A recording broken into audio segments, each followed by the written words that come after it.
Woody Allen, at the end of his movie Annie Hall, tells an old story that he says reminds him of the way most of us feel about relationships. He says a guy goes to the psychiatrist and tells him he has a brother who is deeply troubled. He believes he's a chicken. The psychiatrist asks him how long this had been going on. The guy said, 3 years. The psychiatrist says, why did you wait so long to get help? The guy shrugged his shoulders and said, we needed the eggs. Allen concludes, this is why over and over we go through so much in our relationships. We need the eggs. And yet, do you know how much we underestimate our need for relationships? Hello again, everyone. This is Heartbeat, the podcast, featuring insight and teaching from the more than 50 years of work done by Landon Saunders. Today is part one of a two-part series on relationships and an exploration of the idea that the key may be to begin by being happy. Now, let's get back to Landon. Carl Jung wrote, in spite of all indignant protests to the contrary, the fact remains that love, its problems and its conflicts, is of fundamental importance in human life, and, as careful inquiry consistently shows, is of far greater significance than the individual suspects. Not only do we underestimate how much we need relationships, we also underestimate the dangers in relationship. Like that famous egg, Humpty Dumpty, we perch our relationships precariously on high walls, and when they fall, we call in all the king's horses and all the king's men to help us put them back together again. And we miss the lessons. It's so easy to miss the lessons of relationship, and when we do, all we get is punishment. It's like the story that was told about the poet who was warned that a house would fall down on him and kill him. He stayed out in the open, never going near houses. But then one day an eagle dropped a tortoise on the poet's bald head, mistaking it for a stone. You see, two houses are going to fall on your head and on your relationship. And they're the house of ignorance and the house of blindness. Thornton Wilder talks about this in his play, Our Town. Emily, who has died, gets to make a last visit to her town. And when she comes back to the grave, one of the dead say to her, now you know. That's what it was like to be alive, to move about in a cloud of ignorance, to go up and down trampling on the feelings of those about you. To spend and waste time as though you had 1,000,000 years, to be always at the mercy of one self-centered passion or another. Now you know that's the happy existence you wanted to go back to, ignorance and blindness. Ignorance and blindness, these are powerful forces in any relationship. And when they predominate, then you miss the lesson of relationship. Now, what are those lessons? Well, here's one. Relationship is nature's way of shedding light on who you are and what you can become. It's a kind of Damascus Road experience in which your life can get turned around, where the ignorance and the blindness can drop like scales from your eyes. That is, if you know how to relate to another person. Another lesson, relationship is nature's way of teaching us not to be our own best friend, but how not to be our own worst enemy. If we learn the lessons relationship is trying to teach us, we're freed from so many self-traps. But if we fail, we wind up broken and with broken relationships. Yes, we should learn from relationships and change instead of simply repeating relationship first grade over and over and over again. The lessons about the reality of relationships are painful lessons. That's why so many try to drop out of the school of relationships. But this is the one school it is almost impossible to either drop out of or to graduate from. There's always more to learn in our relationships. Now, let's go a bit deeper into something I've mentioned before, this matter of being fun to be with. Just what does that mean? Well, I believe that walls are built and wars are fought, oftentimes because, to put it bluntly, we're just no fun to be with. We often lose friends, or we lose the one we love to another man or woman, simply because we're just no fun to be with. Ogden Nash put it quaintly, one would be in less danger from the wiles of the stranger if one's own kin and kith were more fun to be with. Now, I don't mean you have to be the life of the party. You just have to understand that life was meant to be a celebration. You see the difference in that? There's such a difference in the individual who is at the center of things at the great party. That person may be the most miserable individual there. No, what I'm saying is we must understand that life is a celebration, and we must learn to act that way day by day. And I'm not talking about faking it either, the old art of putting the upturned coat hanger in your mouth to force a smile. Nor am I talking about being the total woman or the totaled man. No, being fun to be with simply means you must give what you have in each moment. You find something to enjoy, to be excited about, to care about, to think about, and you share this feeling. Give it, and don't hold back. Everybody's got something exciting, and the people who are fun to be with realize it and share it. Their cup overflows, and they don't mind passing it along. Being fun to be with includes things just like appreciating people, and most importantly, the people you're closest to. You know, people are designed for appreciation, and you can appreciate them, even though you disagree with them, or even if they irritate you. You know, you can just say, you aggravate the life out of me, but I appreciate you because you help me grow. Being fun to be with means you're not afraid of what's new either. Not in you or in your friend or your partner. It means you cherish the differences. They're a perfect topic for a lot of humor.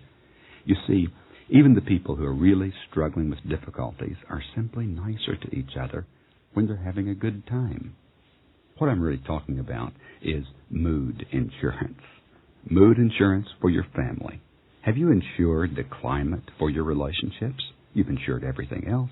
Why not insure a climate of growth in your home and wherever you are?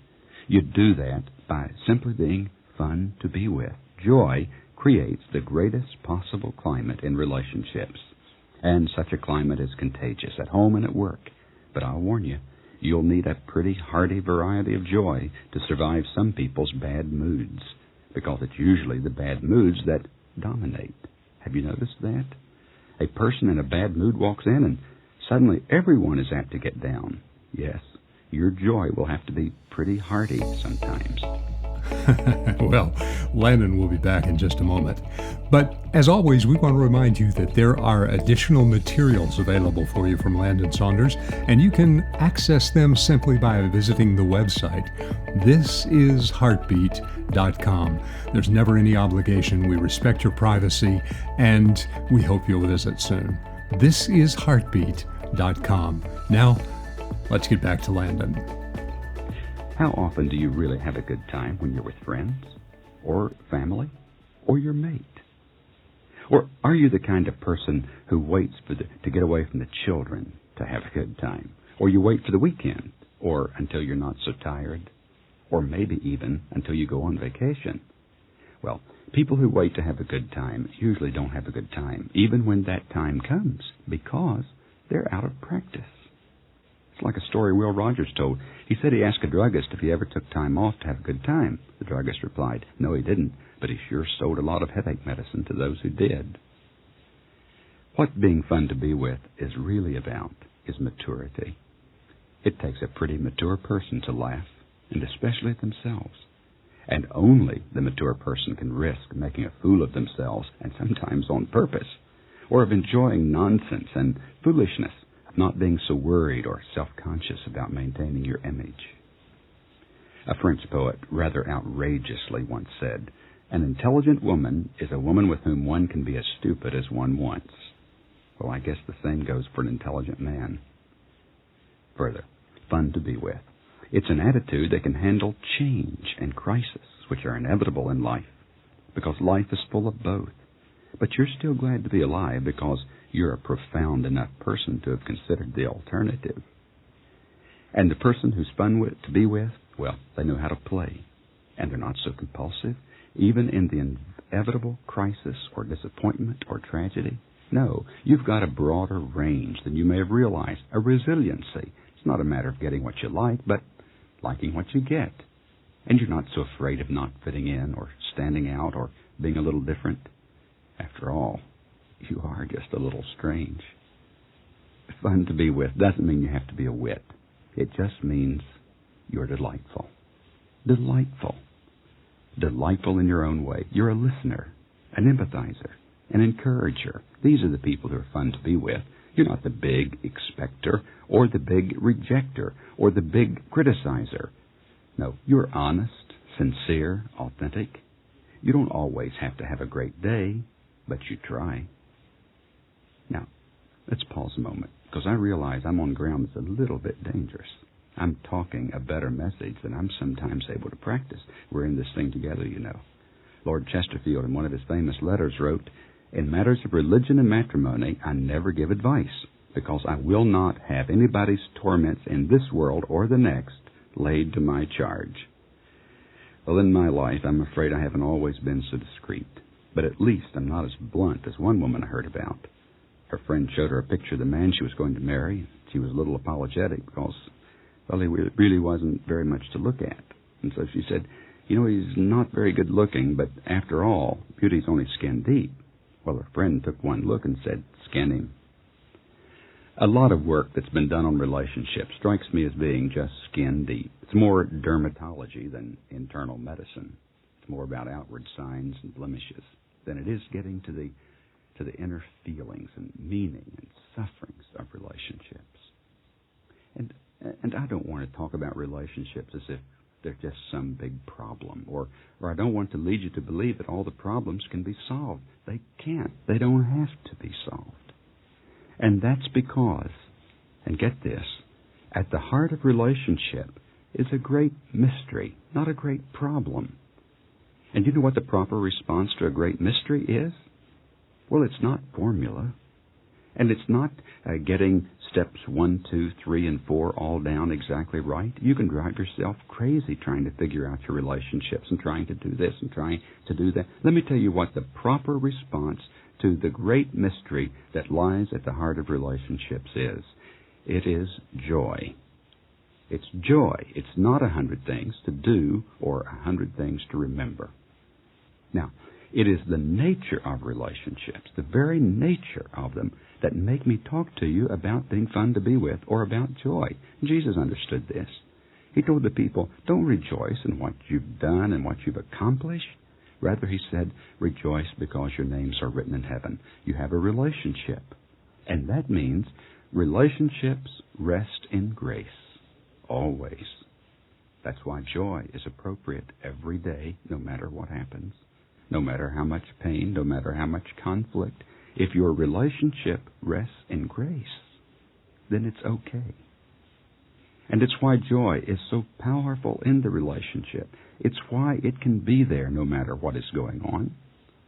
It is because it is something that springs out of that which is deepest in you and that which is most central to the whole universe.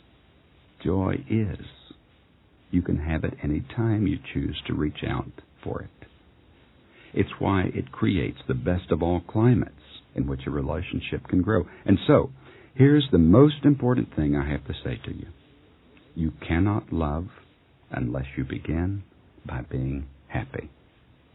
Now, you probably thought you entered relationship in order to be happy, in order to get happy. You expect the relationship to generate the joy and the happiness you need. What you maybe haven't thought about is that your expectation can so quickly become the poison that destroys the relationship. Think about it this way. All the other person really has to work with when you come to them is what you bring with you to the relationship. Now, if you don't bring any joy with you, how can another person build greater joy in you? They have nothing to work with, nothing to build on. I guess what I'm saying is, if you want joy in a relationship, you'd better bring a six-pack along with you. The relationship you must be watchful of is the one, then, that has no joy. Why, it's like going fishing with a friend who brings no fishing equipment along, stating he's just going to use his hands. He'll just dive in the water and catch the elusive, slippery rainbow trout with his bare hands. And yet, every day, thousands of people go out to catch the intimacy of a good relationship empty-handed. I'm telling you, love is not enough. You have to take some joy along with you. 6 packs of joy available right here. Thanks a lot for joining us for today's episode of This is Heartbeat, the podcast. And a reminder that part 2 is upcoming. To be sure you catch it, follow or subscribe wherever you get your podcasts. We'd also like to remind you to visit the website thisisheartbeat.com, where you can find more information about materials that are available from Landon Saunders and Friends of Heartbeat. Until next time, thanks again for being with us. This is Heartbeat, the podcast.